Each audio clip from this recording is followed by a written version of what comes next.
Welcome to the show with no interference. Get all your NFL needs made by fans for the fans. We are your hosts, West Side, Big Sass, and the Bull. So here we go.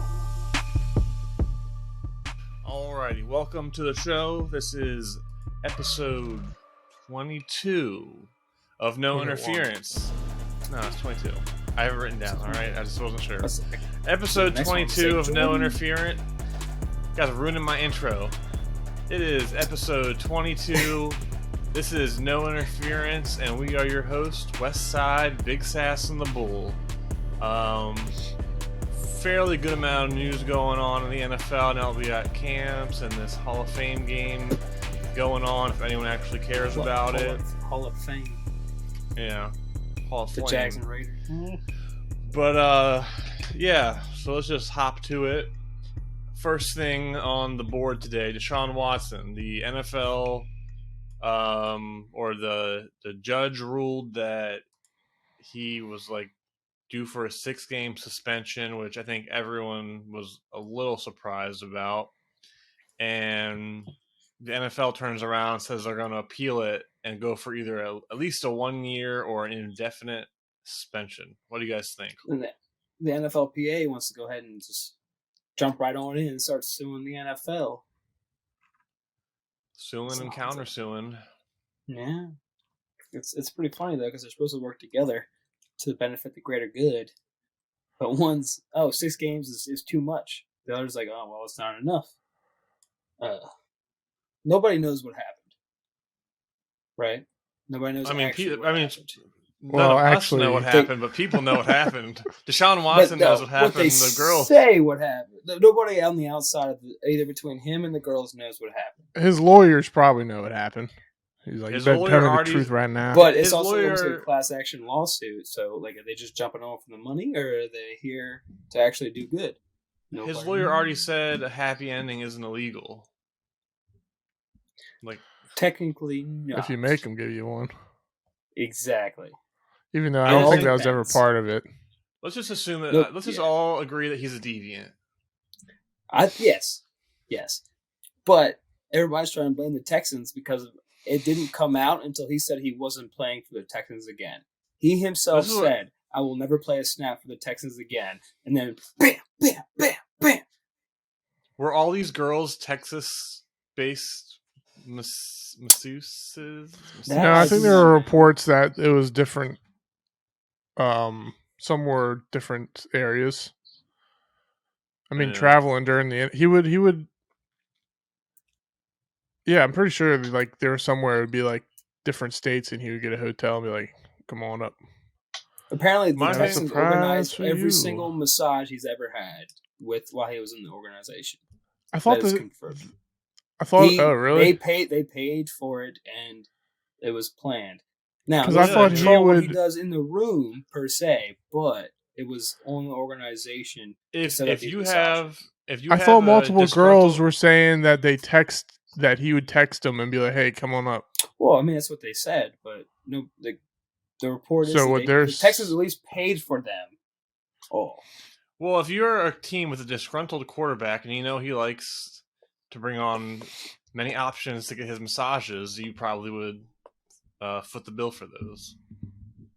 Yeah. Exactly. Also, I mean, as a professional athlete, you do need more massages than most regular people because, you're going through a lot of physical activity, yada, yada. Your muscles are weak or sore. You got to get them rubbed out, get those fucking kinks out. But he wants a different type of massage. Apparently. That's what I'm saying. But, it's just hard to get both sides and then just try to agree with one side. Nobody. That's why I said nobody knows but him and the girls what happened. So, do you think a 6-game suspension is sufficient or insufficient? Not with the NFL's past disciplinary history. No. Yeah. So my thing is this. All right. I get innocent until proven guilty, but when people act so nonchalant about these false accusations, and I know it's happened. There was that one linebacker And wasn't he from D.C. or the Virginia area that got the false rape accusation? He spent like 2 years in jail, and then they caught the girl on camera saying that she made the whole thing up. So I know it happens, but it's still rare. And I just find it really hard to believe that there's odds 25 plus. Yeah, but that's 1 in or 2 in, or even if half of them are made up, that's still 12 girls that he supposedly is in some way sexually assaulted or harassed. Yeah. I wonder. Also, dude, it's so easy to hop on the bandwagon when you have the same lawyer for all 24 trying to make money, and they're all 22 out of 24 were settled in civil. They were all settled. And they got paid off. Well, yeah, I mean, it's all about getting... They just took their money. Well, yeah, of course. That's what I'm saying. I mean, if you... People really... I mean, depending on the extent of what happened, if they're like, hey, we're going to cut you a check for like $100,000... The average woman gets hit on by a random guy, I think, like at least 4 times a week. So in content where we would hit on, but not... Well, it's the but same not some kind dude of thing. pulling out his wiener in front of you. Well, if your wiener's already out anyway, I'm just saying, like, I'm not saying it's okay, but there's levels to what you're willing to give and take. I feel like it could have been an easy cash ploy, but you always take the victim side, and I am on that side. We just don't all of that set aside because it's already settled and it's done. 24 out of 22. So 6 games, enough or not enough? No, definitely not enough for everything else. Should he be suspended a year? Should he be suspended indefinitely? At least half. I think you're more. I think you're suspended indefinitely until it's all settled. Yeah, but even then, though, like they don't give out details. Listen, after they get settled, put yourself. It's all opinion based. Put yourself in Roger Goodell's shoes or the NFL's shoes. Not that guy. Well, the case is. But listen.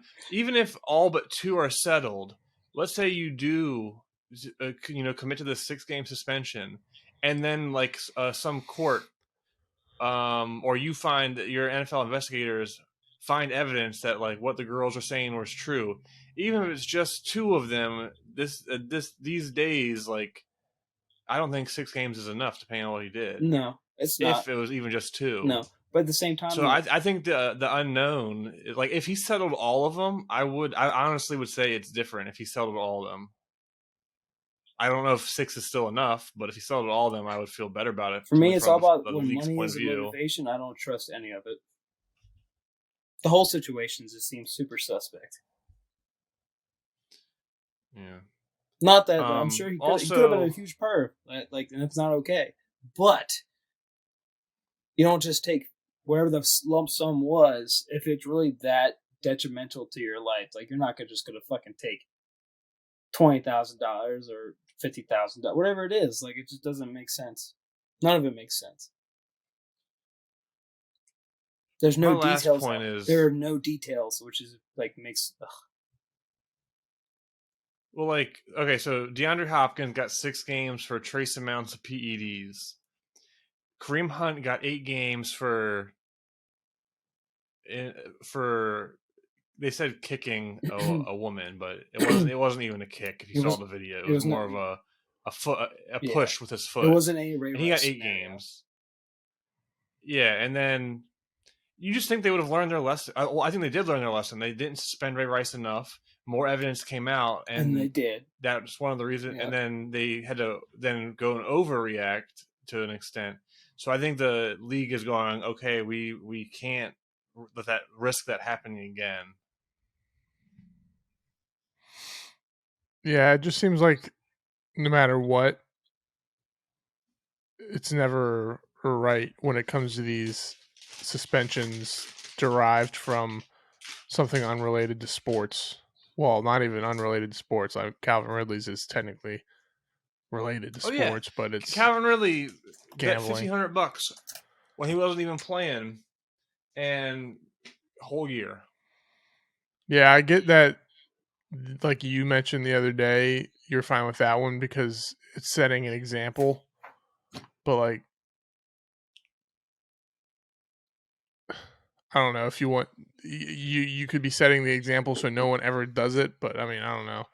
It just, even if that's a completely different situation, people are still, I've seen it all over the internet, like memes of Calvin Ridley getting suspended a whole year and Deshaun Watson getting 6 games for one thing, gambling. That's pretty much socially acceptable in America now. And then one's sexual assault, one of the most heinous things you can do. Well, look at that. Travon Walker got his first sack. Too bad it doesn't count. Hall of Fame game? Yes, that statistics ain't there. It's positive. Well, I think we can move on from this. It just showed how kind of tough of a situation this is. I will say most of us were predicting he would probably get like an 8-game suspension. At least 8. But I don't trust Deshaun Watson. I don't trust the Texans. I don't trust any of the women that are going on it. You can't do nothing because nobody knows the details because they don't release the details. So it's all speculation from here to there, no matter what. You know how it is when you're famous and you're rich and people can just latch on you and make money. Also, you know how it is being a woman in America right now, getting hassled by men all the time. So you take it how you want to take it. Either way, the whole situation is fucked. It proves how. Also, the NFLPA is suing the NFL right now. So they think that the 6-game suspension isn't enough. This is a fucking union for the players in the NFL. So clearly they're taking it as like, oh, he didn't do anything at all. No, bullshit. It's all bullshit. That's all I gotta say. It makes no sense. Somebody's gonna come out with legit details. Somebody no. Honestly, the 6-game suspension. Hot topic. Yeah, honestly, whatever ends up happening, the 6-game suspension, sticking, and whatever, everyone's going to forget about this, and people are still going to have him on their fantasy team. Of course. No matter what happens, though, 6 games is not enough. If everything's true, 6 games is not enough. Yeah. Well, now we're past that. The brighter side. Miami Dolphins also dealing with issues. They lose a 2023 first-round pick. Their owner is being fined $1.5 million. And I think there was talks of maybe them losing another pick, but I'm not sure. But this is all stemming from a combination of issues with Stephen Ross and their front office, going from tampering with Tom Brady and Sean Payton all the way to the whole Brian Flores lawsuit. I mean, this is kind of different. I think you could argue this is well deserved to an extent. Like, just all the cumulative. It's funny because they're getting punished. I'm sure every going team after Brady, who has been punished technically by the league for tampering and cheating and all that stuff in the past. And now it's actually like them going for Brady. It was now not in the guilty party, but yet they're getting punished for it. It's kind of ironic being the same division. Is there any punishment? Well, should there be any punishment? And I'm just asking. I'm not saying I think this is how it should be. But should there be any punishment for the other party? Like Tom Brady? Like if he's under contract and the Dolphins can get in trouble and get this this stuff, if they're can blowing Tom up Brady? His phone, is he responding? But if they're blowing up his phone, is it his fault? If he answered, and then he talks to him. Is there proof that he answered? Like, is that? If they have proof that they try to point. Recruit Tom Brady, there's probably proof that they had conversation. Though, is not directly related to him. Like, it's not on him. It's on the team itself for reaching out in the wrong time period. So technically, you can answer whatever. That's actually an interesting point. I'm gonna get a little off topic because this comes up in the NBA a lot with the midseason All-Star break, and you'll see players blatantly recruiting other players, and they'll be like, "Should this be considered tampering if LeBron James is at the All-Star break going, oh, you got to come to the Lakers, like, wow, we really need you. We can use your talents and we'll pay you." And then you have other owners going, well, we're not allowed to do that, but LeBron, who's the unofficial Lakers GM, he's perfectly fine doing it. So it's an interesting And point. Tom Brady's if on that level. have any? Not that he was doing that, but you don't think Tom Yeah, Brady so, I mean, wanted to that's- be part owner of the Dolphins, and the Dolphins would just randomly reach out without having Yeah. some kind of But at idea? the same time, being a Patriot his whole career to even go to the Dolphins, I don't think he would ever do that anyway. So the Dolphins made a mistake by thinking that he would in the first place. He probably He went to doesn't a separate care. conference The for Dolphins the were I mean, the that's Dolphins all were right. never a the Dolphins were Contender, I would never say, yeah. sorry Tom the Brady Dolphins contender. the Dolphins were never a threat to Tom Brady all of his years on. It's not like they're a rival, so I don't think he I would feel care like though, about to be owning. respectful to Bill, which I think he does respect, and to Robert Mac and Cheese Kraft, Mr. OG Deshaun Watson anyway. We all know about that, which his whole business has got blown up for. His I don't think massage Tom Brady parlors. cares. I think he went to NFC for Yeah, a reason. cares? He went to I a mean, who separate give him conference to get who out, do of, to be on the opposite side, to avoid conflict. That's what I'm saying. I will agree It's with like that point. He wouldn't go to I the will Dolphins agree with anyway. that point. He went to, not to avoid not to avoid conflict. I think it's to go to the weaker division. But really? That's what I think. The He went to the weaker NFC. conference, but the division itself. Well, weaker Like conference. the Bills own Weaker that conference. division, which we talked about several times. Is Okay. the Bills division to lose? Here's this other thing here, just Well, no, that's why he went to to Tampa. add It's on to easier. the thing between like Tom Brady and all that stuff. According to the investigation, Dolphins spent 2 years trying to recruit Brady, first from the New England Patriots and later from the Tampa Bay Buccaneers. Much of the discussions focused on becoming a limited partner, a team executive, and even a quarterback. So they definitely had to have discussions. It wasn't like they were just trying to get in contact with him. mutual conversation. Yeah, Yeah. They talk back and forth. But and then it says no club nor any person employed. No, this is what the NFL's anti-tampering policy says. No club nor any person employed by or otherwise affiliated with a club is permitted to tamper with a player who is under contract or whose exclusive negotiating rights are held by another club. So does that mean? So I guess if you're a player under contract, you're void of responsibility from that rule, but you're employed by a club. That's a good point. Anyway, it's an interesting point. We gotta get a lawyer in here to.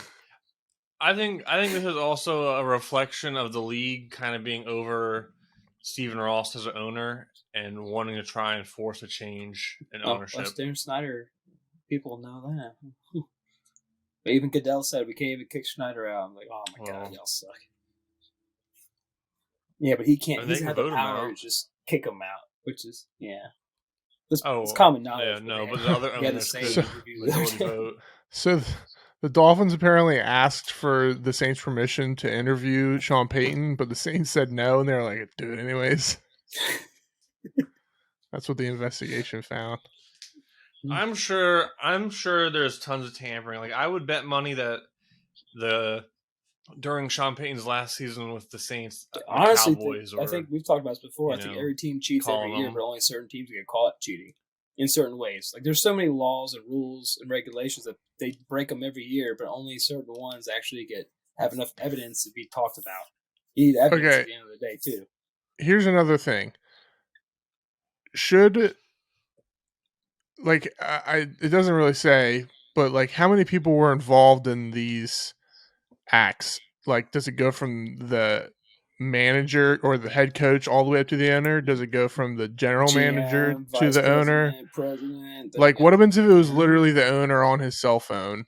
And now some owners don't they're just a pocketbook. They're not involved at all. They hire guys to handle the team so they can make money. Some of them do love the team. Jerry Jones. I think the Jaguars.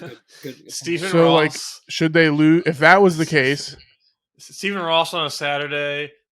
Hey Tom, how's it going? You ever play with their team? Well, but seriously, if that is the case, do the Dolphins deserve to lose two of their first round? Both of their they forfeit one of their two first round picks, and then a third in 2024. Yeah, if it's just the owner, okay. And then first off, $1.5 million. Come on, now ain't nothing.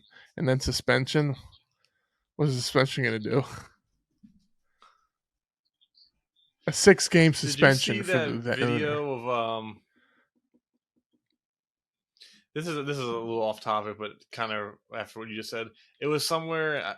I don't know, some other country where soccer is a little more popular, and this guy, I don't know if he was a ownership or just a wealthy fan, got like suspended from going to games. So he got a like a cherry picker and like lifted it up over the back wall of the stadium, and he like just sat in that to watch the games until the suspension was over.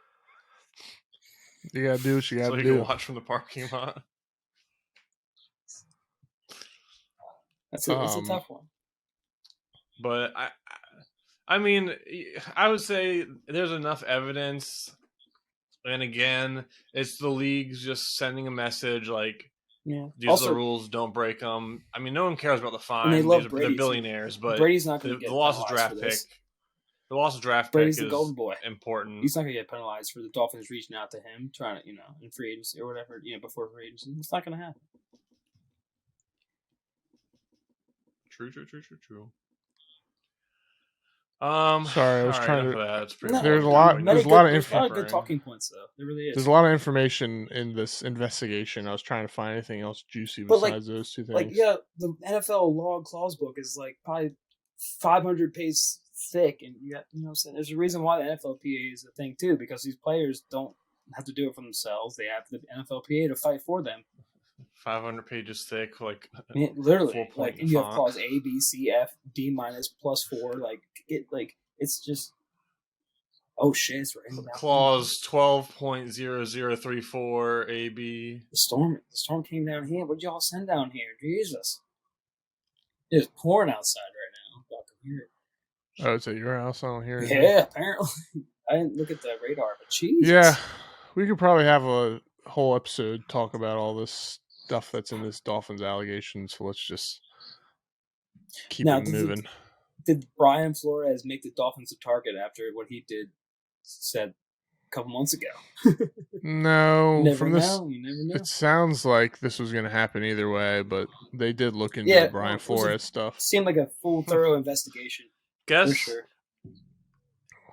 Guess who scored a touchdown for the Raiders? I don't know.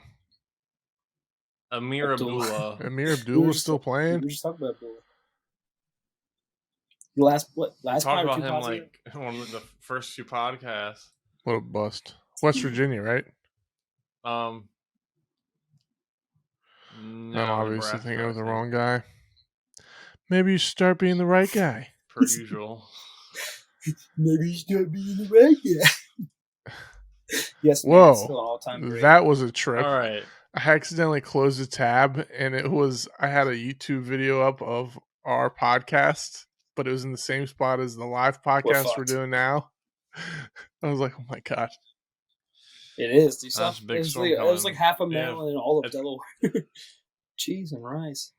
Well, now everybody knows where we live. I think we made that up pretty obvious. Taylor could live in Nashville, Tennessee. All right. Okay. Yeah, I can live in deep south. That's a turtle with a red, black, yellow. It's turtle, sir. Whatever. Yeah. Listen, half the people, all right, half the country doesn't know what that is. 873-753-09. All right. Back on topic. There's plenty of stuff to discuss, so let's go right into it. Deontay Johnson. He finally capitalizes a little bit on this receiver market. He gets a 2-year, $36 million extension with $27 million guaranteed. Less years too, though. Yeah, what do you think about that? I feel like they're going to give him his chance to prove himself this year. He's had maybe he can get another extension in 2 years. But I don't blame them for not locking him down long term. He's had he's the Steelers' best receiver last year. He's had an up and down career. Was not clutch in the moment, I would say. Moments where he needed to be clutch, he wasn't there a lot of the time. Good plays, all I mean, okay. Garbage. We all know that.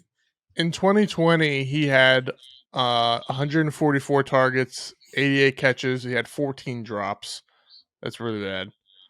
Last year, he had 170 targets, 107 receptions, 6 drops. So at least he cut his drops over half.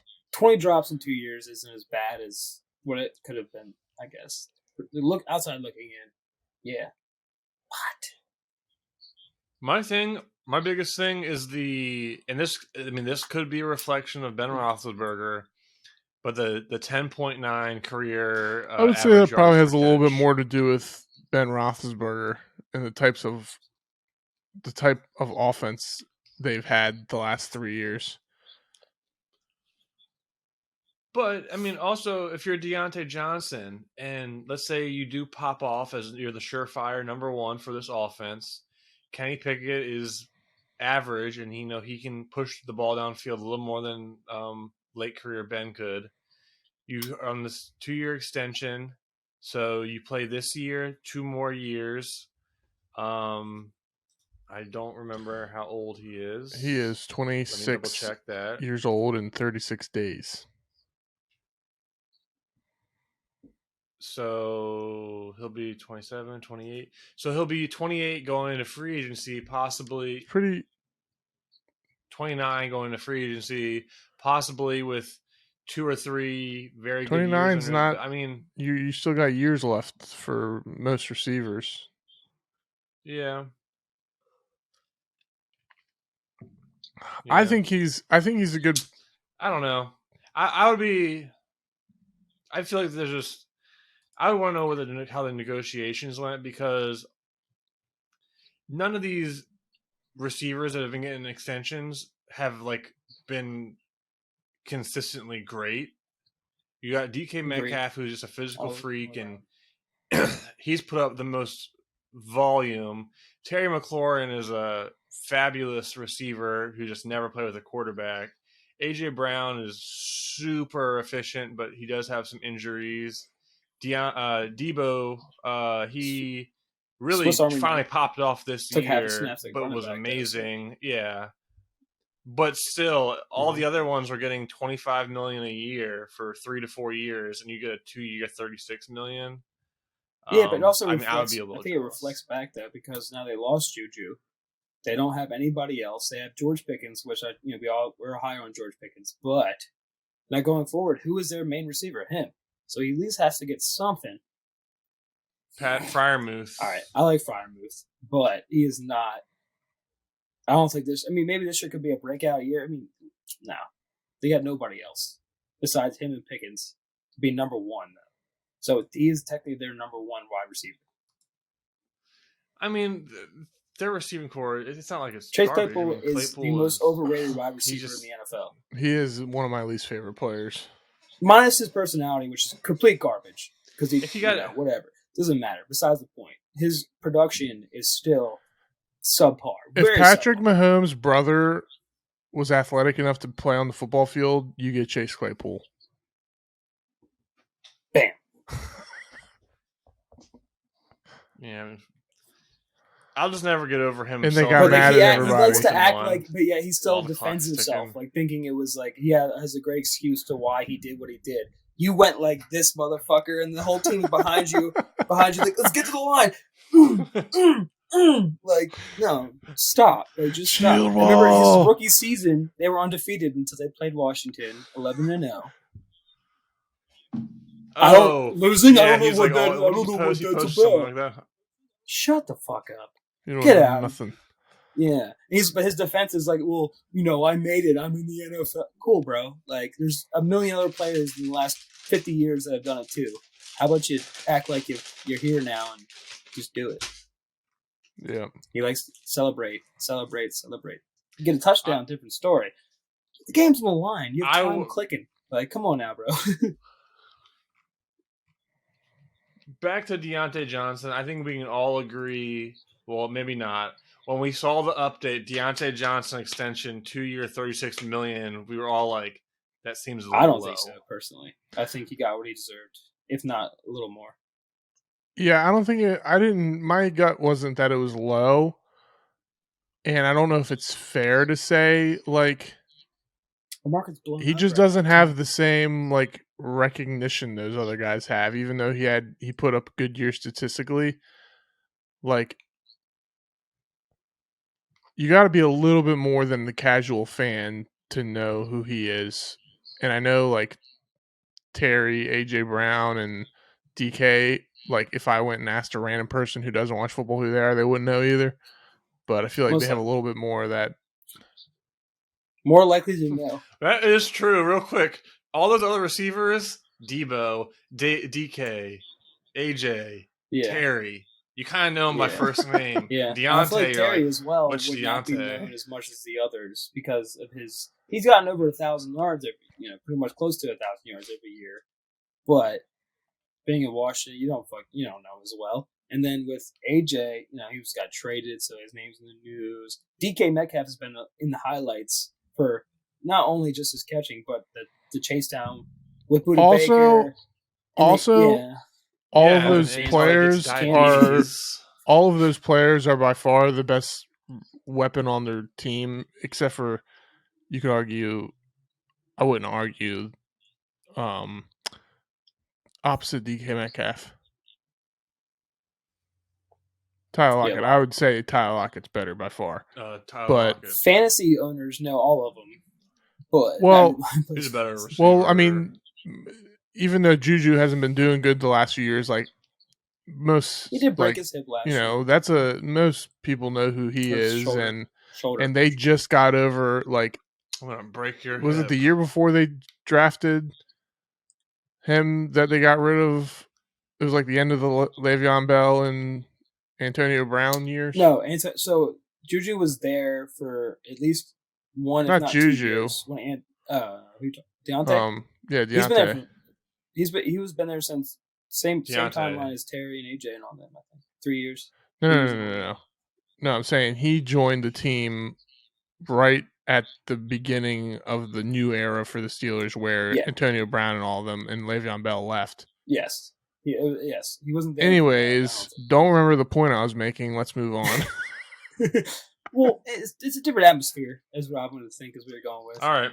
There's nobody else there. It's reliable. Let's stay on receivers. All right, stay on receiver topic. Bad news and Broncos. I'm mad about this one. Patrick tears his ACL, is out for the year. Somebody else. I think it was a tight end for them. They had 2 players, or was it just 2 players in one day, 2 different teams? It was Tim Patrick and somebody else. I don't think it was the Broncos. I don't know. But yeah, I'm mad about this one because I just posted a comment on our YouTube channel a couple weeks ago saying the Broncos got a underrated 3-man receiving core, and Tim Patrick obviously in that. Now he's injured. Last year. They just got. He did. Yeah, which annoyed me because I had Sutton in fantasy, but they just 3 years in a row now they've had a receiver get injured.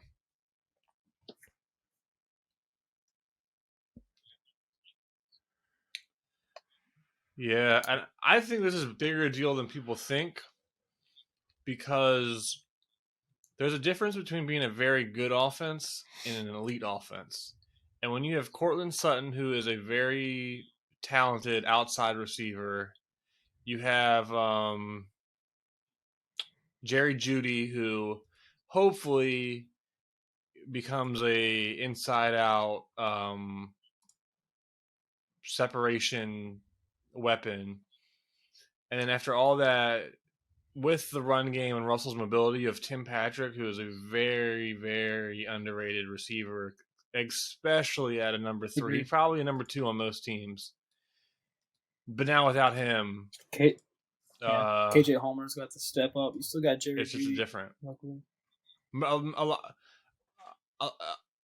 A lot of teams in the league have 2 solid corners. Yeah, I mean, the last 2 years, Tim Patrick's averaging about 750 receiving yards, 50 catches, 5.5 touchdowns.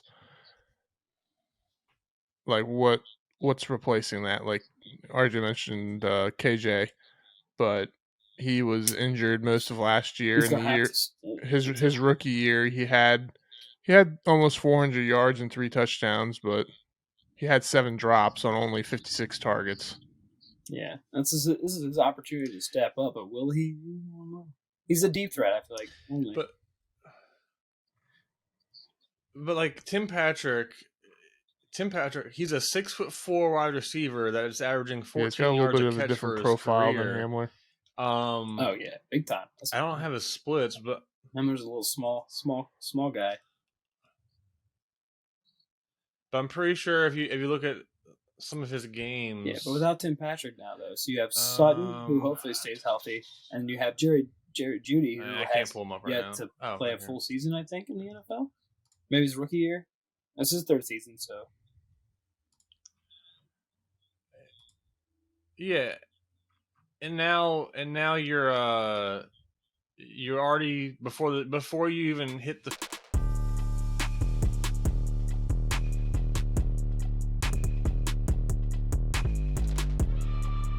Yeah. Even last year. Yeah, I mean, Javonte Williams had a great rookie year, 900 yards. He did. 43 Now, catches. Is he in for a sophomore No, slump? I think he's popping off. I'm just kidding. He's in for a slump. Don't draft him. PPR. I wouldn't touch him, honestly, even with a fourth round pick. No, I would have traded him for. I've traded for him for a lot. I definitely would have. Yeah, I tried several times last year. But yeah, I think the Tim Patrick injury is rough. If I were the Broncos, I would be looking to. I honestly, I would call up the Seahawks and be like, "What's the chances you're going to trade us Tyler Lockett?" They don't got nothing to trade for that, unless you want to give up a pick. Mortgage your future for a ring. Well, wouldn't be the first time. Yeah. But yeah, devastating. I feel bad for Tim Patrick. Hopefully, I mean, people come back from ACLs these days. It's no big deal. Next topic, which we probably should have done before this one, but whatever. You don't have to be in order. Going back to the Steelers. You guys probably don't care. Reports are that Mitch Trubisky is just hot garbage at their practice. Mason Rudolph took over starts, didn't he? Yeah, at least today. I heard the last time I checked in, I heard that Mitch Trubisky couldn't complete a pass to save his life. Let me read you all this quote. Trubisky has gotten them all. I'm assuming that means first team snaps, and really hasn't been sharp. To go along with the 16 consecutive failures in 7 shots, Trubisky hasn't been consistent at all. Tomlin said after practice he's looking for playmaking from Pickett, and he can say the same thing about Trubisky. During one team period, Trubisky was 0 for 4 with an interception and a poorly overthrown ball on back-to-back plays. Trubisky should have seen Deontay Johnson and avoided throwing the interception. Kazee was in the box but dropped out of the zone at the snap. Trubisky didn't see him and threw to a spot, which happened to be in the hands of Kazee. This whole article is just talking about how poorly he's been playing. Who wrote that article?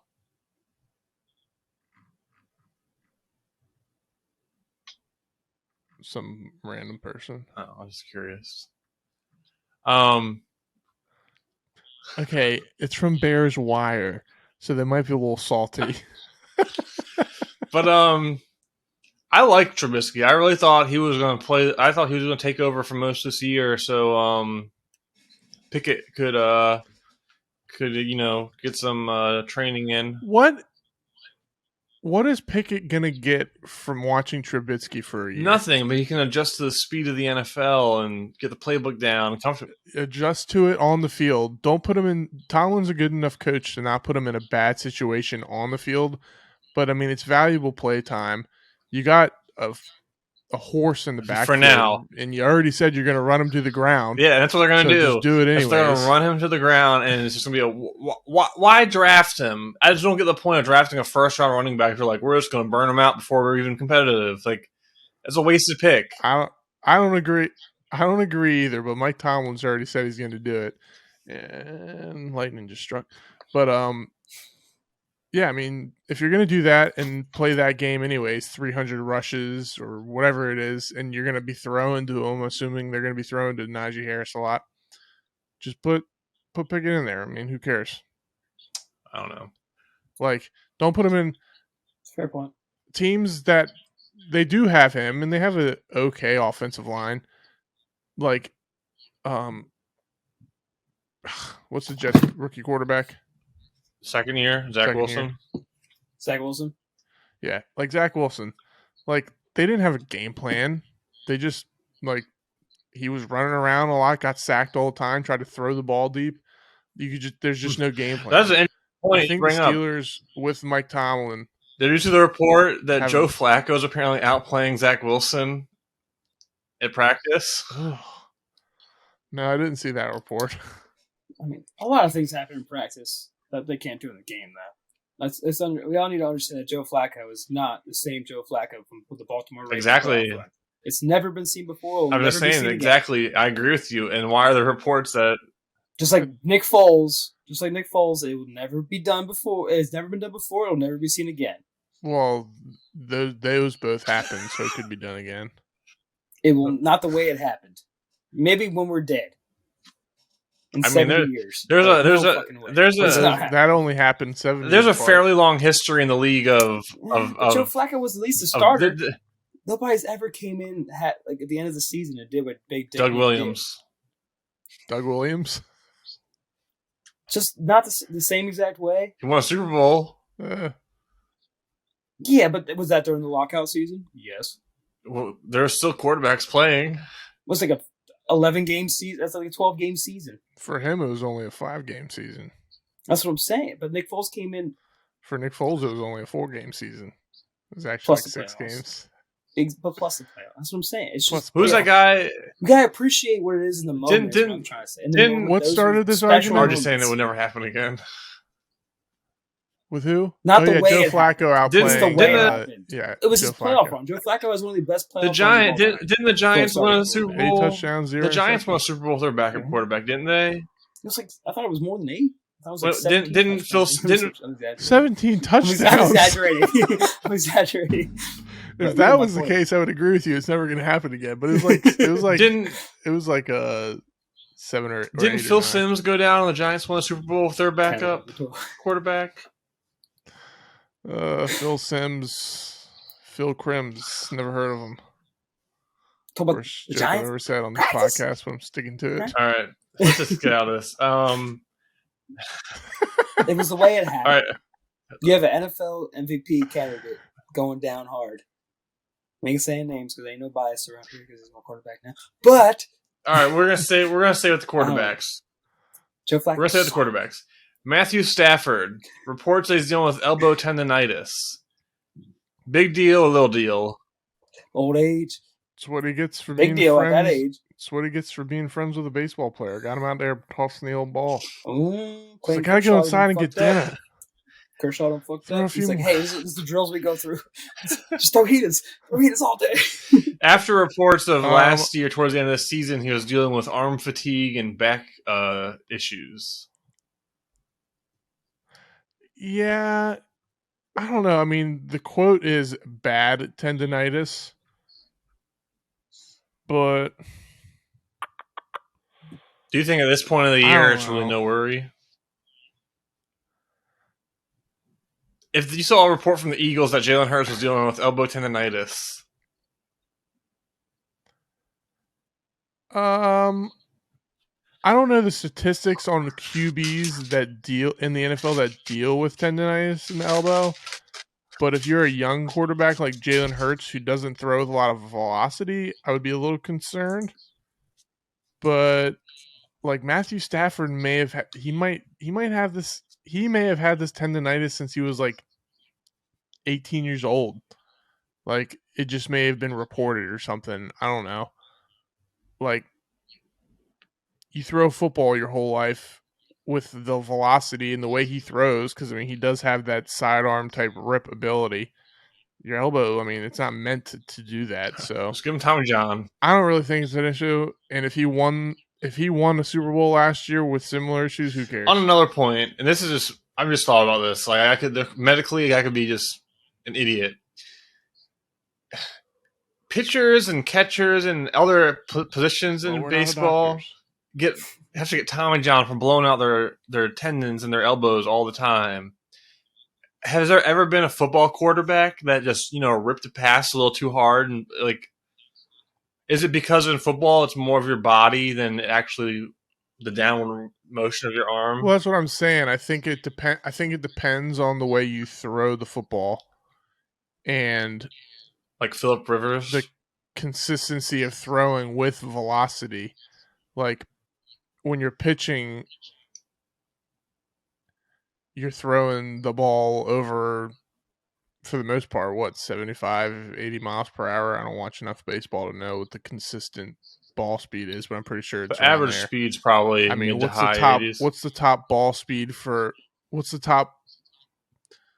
NFL quarterback? Like, I don't know. I can find out. It can't be higher than 50 miles per hour, I would assume. If it is, I'd be impressed. So, I mean, I'm gonna find out. I'm Googling it right now. And also, you're not throwing. How many pitches does a pitcher throw in a game if you're a starter? I mean, in the NFL, I know quarterbacks throw more now, but so Josh Allen hits about 62 miles an hour. So he has by far the strongest arm in the NFL. I don't care what anybody says about Patrick Mahomes. Easily. Patrick Mahomes hit 60. Logan Thomas hit 60. So that's throwing. He's tight end now. So, and that's, you know who else hit 60? Baker Mayfield. Well, that's throwing the ball as hard as they can, if that was even tracked during a game, because you don't throw the ball quite as hard as you can for speed in a game. And let's say you throw the ball 50 times. I bet like 10 of those are like ripping, zipping passes. Now, a player like Josh Allen, I could definitely see having tendonitis issues because on 40-yard throws, he just zips it. But some of them are have the natural ability to throw the ball hard, and it's less effort. But I don't know. I rambled on a little bit. I just don't think it's a big deal. Fair. Yeah, I think I would be more concerned if this popped up in the middle of the season, maybe. If it happened now and there's like just rest your elbow for a week or whatever, like whatever. Yeah. But if it's in the middle of a season and it's like we need you to play a game in 2 days and your elbow's flared up, that's a problem. Yeah, if he was having a poor stretch of games and it popped up, but if he was like, I don't think it's something that just like in a span of a week it's really bad and you can't deal with it. I think it's something you're constantly dealing with. So if he gets interviewed tomorrow and he's like, "It's my left arm." Do they ever specify? That's funny. But yeah, like if he's out there and they're winning games and he's doing similar to what he does last year and he's dealing with it all year. I don't know. I just don't think I think he probably knows how to manage it. Yeah. RJ, what do you think? Big deal, little deal? Don't care. No, I mean, like you said, if it was during the season, different story. Like, but now it says to me, it doesn't feel like it's much of a big deal. They give him a PRP injection during the offseason. He also wore a brace briefly to limit his range of motion while healing. He did not throw during the offseason workouts, but obviously still is dealing with the same issue into training camp. Sean McVay said, when you really look at the totality of it, you want to try to have him operate in as little pain as possible. I think anytime. But I feel like a lot of these professionals can play with something like that throughout the regular season and still be successful. So, I don't know. Stafford's he's a tough guy at the end of the day. Yeah. He's gotten hurt in the middle of a game, still finished drives. He has a famous highlight for when he got really hurt. I think it was his shoulder, his collarbone. Rookie year, collarbone. Yeah, came in and finished the drive anyway and won the game. Browns call a timeout so he could come back to the game-winning pass. It could affect his play, but I don't know yet. I mean, it's tough. It's a tough talking point. Now he is getting older now, though. He is way older than he was that rookie year when he could have come in fresh and he probably heals a little bit slower now. I don't know. If this is possibly a bigger concern than we believe, would you, as the Rams, consider who's their backup? Please tell me it's not what's his name? He came in for like one game, lit it up, and the next time he came in, he was so bad. John Wilford. Maybe actually it might. Him. But seeing the way that the Rams handle business, not caring what they trade, would you consider trading for Jimmy Garoppolo as a contingency plan? If Garoppolo is willing to come in and understand his role, then yes. Because the asking price cannot be that high at this point. So they even have cap room to bring him in? But wait, time out. The Rams even have picks to trade? Or like, I don't know. Do they even have it now? After what they traded for Stafford? We'll scrounge up something for you. Whoa. Why would the Niners even trade into the division? I'd be like, screw you. Fair enough, too, though. I wouldn't give Jimmy. I just thought about it. Hey, same division. What's the issue? It's his right elbow. Click, and I'd be like, defensive Nick Bosa. Go after him. We got an elbow gate. We got an elbow gate going on now. You best call the doctor because you're fucked. All right. Staying on this sort of topic about quarterbacks, Lamar Jackson. 25 pounds all season, 15. I don't know. 15, 20 pounds. I read that it was 25. Your report's wrong. There's reports that could have been wrong.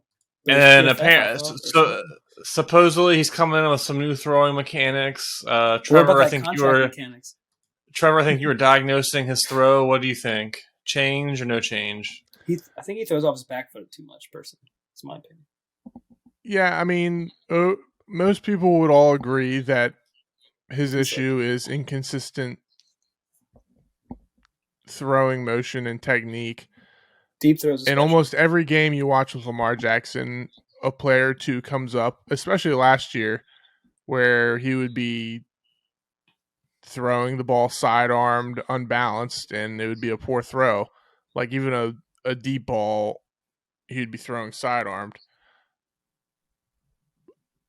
I mean, he's played at an MVP level multiple seasons and was an MVP with the technique he had.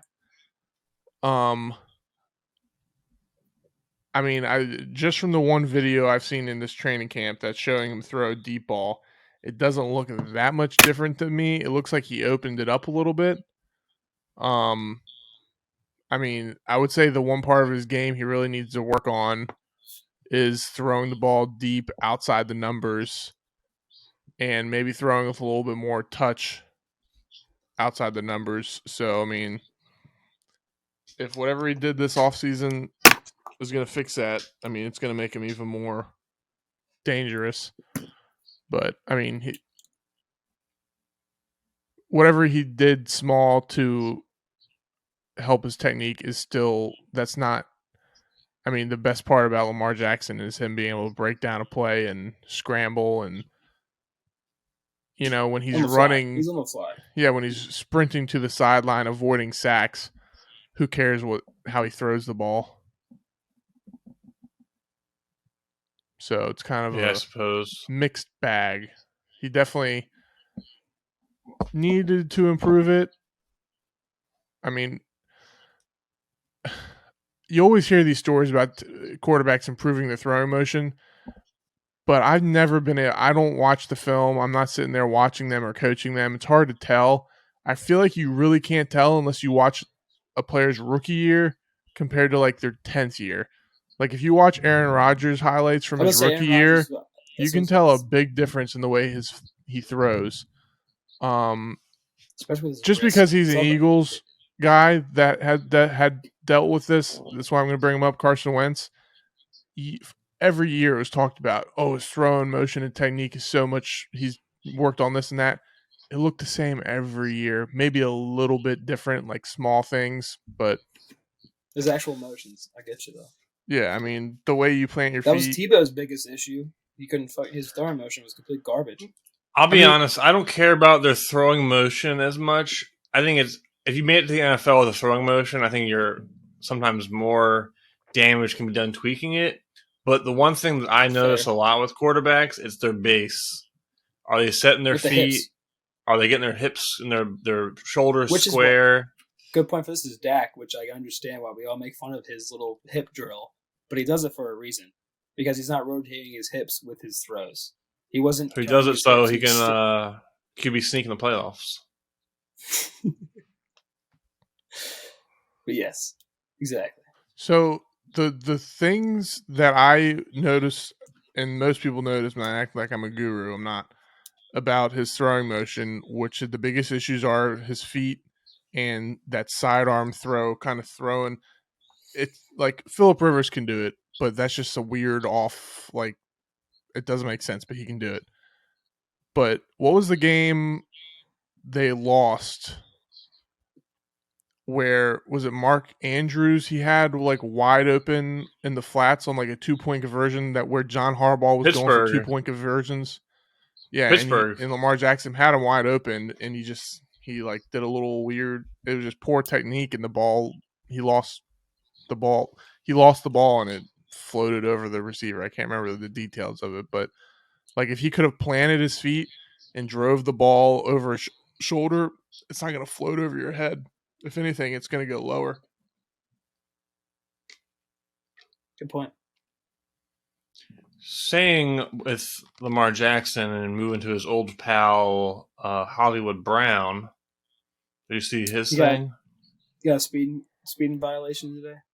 Got arrested for speeding. I saw that last night. Yeah. He got arrested for criminal speeding. Yeah. He was going 120 plus on a 65. So, at least he wasn't drunk, is all I got to say. All I got to say is, if I was a league, I'd be like, didn't you see what happened to Henry Ruggs? 1 year.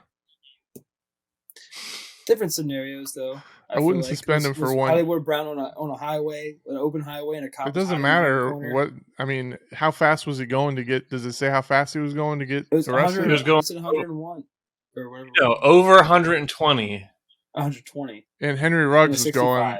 Henry Ruggs. That was the same situation. Highway most of the time. He was on the Vegas Strip going 160 at where red lights were involved.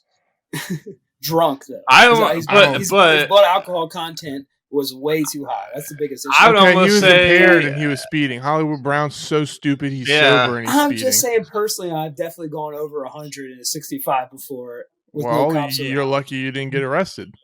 You're 100% correct. But also there was nobody else around to actually where it would be an issue where the injury and you know what I'm saying, it's an open highway.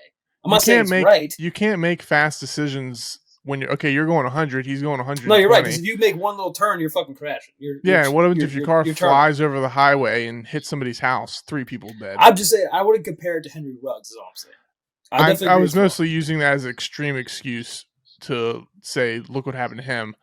But I think it's two separate variations of stupidity. I think he should be suspended a game. Still, yes. But also, again, I was probably 19, 20 years old. Like you learn things, you make dumb decisions, you learn, you grow.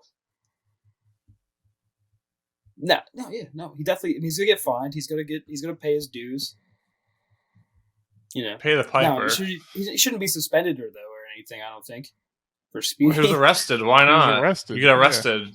Code of conduct. What's the policy on being arrested in general over non-domestic violence? Do they even talk about that in the NFL anymore? Is that even a thing? You don't think the NFL doesn't care about players getting arrested? No, I'm saying, but what's the level of I guarantee you, and somewhere in his contract says if you have any issues with the law, you will face repercussions. Clauses in the contract. The NFL could step in and be like, I don't care what your clause says. 1 game. 1 game. Yeah, 1 game. I would definitely. Yeah, agree. Oh yeah, I'm not saying 3-4 games, but and I'm not saying he will even get suspended. Or something but wages or something. I would say a decent fine or 1 game, just to be like, listen, you're a role model to some people. Don't be stupid, and you also just got paid. Wait, did Mark? He didn't get paid yet, did he? No, I don't think so. He got traded on his contract. He's the only one. He's the only one that hasn't got paid yet. Well, here's another reason not to get paid. We also do, in my opinion, he has more drops than Deontay Johnson, who just got 2-year extension. He had 4 in 1 game. Exactly, especially when he's wide open. Anywho, yeah. Well, that was all my kind of hot topics for right now. So, do you guys got anything you want to add, or? I don't know. I think back to Lamar, he needs to get his contract situation settled, and he needs to just hire an agent. God damn it! I was about to say he needs to get an agent. That's my 2 cents. When we're talking about him. I think that's his biggest issue right now. Because he's a playmaker at the end of the day, and I think he could naturally progress with himself with the offense. They don't have that many receivers besides Bateman and Andrews, but if you want to secure your bag, stop being cocky and just get a goddamn agent. Yeah. I mean, it sounds like Lamar is basically steadfast with saying, "I'm going to play out this contract and pull Kirk Cousins and go somewhere else, or get franchise tag." If Wentz doesn't work out, come to Washington, baby. Like, give us some versatility. But no, yeah, I don't know. Like, I like Lamar. I'm a Lamar hater, but improvement. Trevor said earlier, improvement is definitely needed on that throw, especially deep throws. He overthrows too much. His accuracy's off. He can make some great throws too, but usually it's when he's running to a side or he's making it's like all adrenaline in the moment plays, which you need those too. We also need your set pocket throws, things that quarterbacks do on a daily basis and repetition, the rhythm, all of that.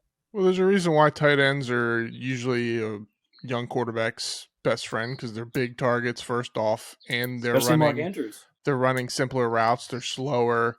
They're going usually within the hashes, so it's all easier stuff. And that's one reason why Lamar. Sometimes, I mean, it doesn't mean that your quarterback can only throw to a tight end if your tight end's going off. But I mean, Lamar. There's a reason why Mark Andrews is having these prolific seasons, and no wide receivers are. Yeah. Not to harp on the Ravens, also the way they run their offense. Sorry, I was listening to the radio today, and well, locally 105.7, you can't help but listen. What's the Ravens offensive coordinator? Didn't they fire him? I can't remember. No, I can't remember his name. His last name I remember was Cam Cameron, and that was like 10 years ago. No, they call him G-Ro, but I can't remember what his name is. Oh, Greg Roman. Roman, yes. He apparently was talking about the running backs, and he was like, the running back spot is open right now. So I was just like, are the injuries like, are they still that far away from coming back? Like, apparently, what's his name? J.K. Dobbins is though, right?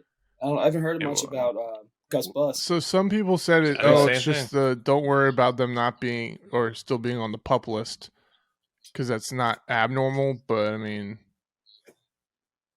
they got injured really early in the season. They got injured before the season started. The season hadn't started yet. Yeah, they both got injured in the preseason. Yeah, and if they're still dealing with issues, I don't know. And look at Ronnie Stanley. He had one injury that turned into another injury, and he's missed over a year. Yep. They can't afford that this year. But yeah. Well, is that it, or anything on y'all mind? Nah, we finish it off talking bad about the Ravens. I am curious how the preseason game is going right now, since you have to subscribe to actually watch it on any service we have. I'll pull it up right now and let you know. Raiders are up 20-0. Not surprised. Did Trevor Lawrence get snaps in the first quarter? That's what I want to know. He didn't play. The Jags didn't play their starters. Oh, Tony Dungy talking something brilliant. Probably not. Alrighty, we can wrap this up.